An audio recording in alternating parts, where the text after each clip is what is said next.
Ang nakakatawa dito guys, inakusahan niya ang Amerika na naiinggit kay Pastor Canor. Saan ka nakakita?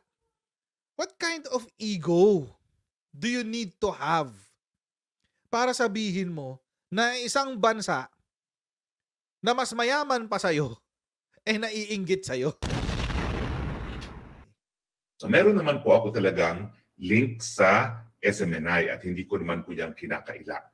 Pero importante lang pong sabihin ko yan para naman alam nyo na kahit papano, meron kaming relasyon din ni Pastor Kibuloy, pero ako naman po bilang isang abogado, patas naman po ang aking komentaryo. Bubuo sila ng jury of their peers, yung ordinaryong mamamayan, at ipipresenta nila dyan in a sealed indictment. Ha? But as of 2021, 2024 na today, this year, indictment is unsealed.